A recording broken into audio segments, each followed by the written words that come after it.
Inyo pong narinig sa gospel natin today, yung original na design ng Diyos sa pag-aasawa.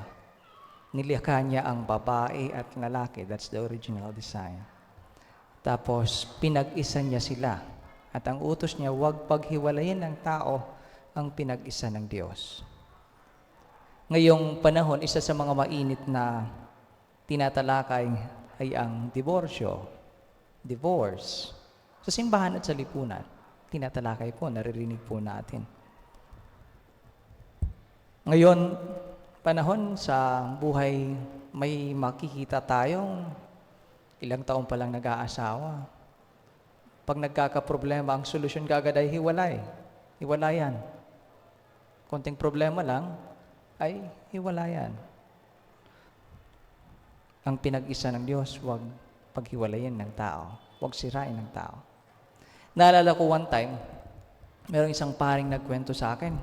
Sabi niya may lumapit sa kanyang isang nanay, asawa, babae. Sabi niya, Father, ayaw ko na sa asawa ko. Bakit? Sabi ng pare. Lasinggero. Late palagi nauwi sa gabi.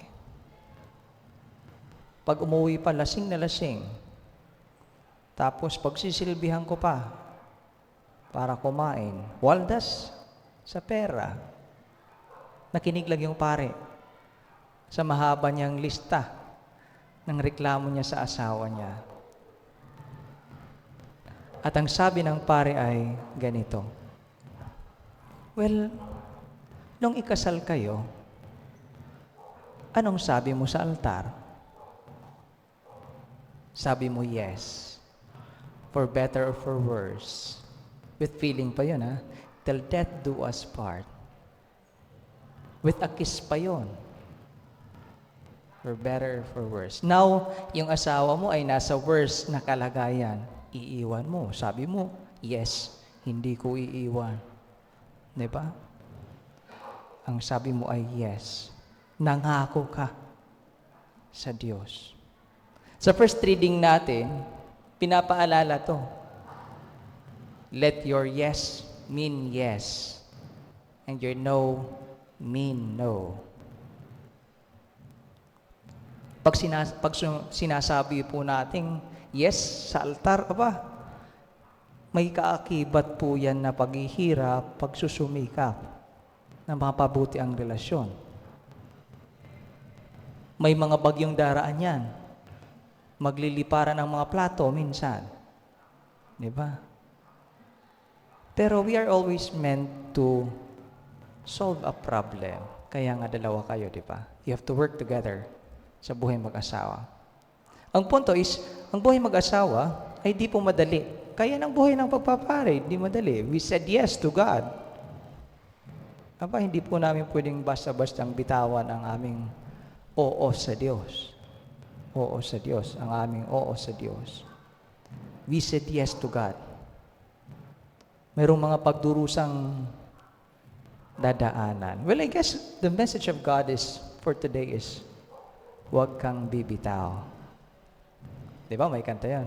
Huwag kang bibitaw. Ang Tagalog pa. Huwag kang bibitaw. Walang iwanan. Ganun yun eh. Mga hugot lines. Walang iwanan. Pag okay pa. Pero pag worse na, hiwalayan. Diba? Sabay.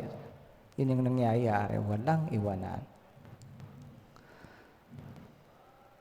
God is telling us, sabi niya sa first reading, magtiis po kayo.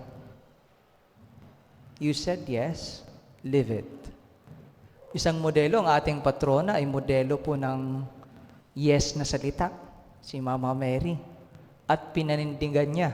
Gaano man kahirap, pinanindigan niya, hindi siya bumitaw. Hindi niya iniwan sa ere ang Diyos. Every time we say yes, sana panindigan natin. Sana panindigan natin. Sa lahat ng mga nagtitiis dyan, sabi po ng Panginoon, mapalad kayong mga nagtitiis.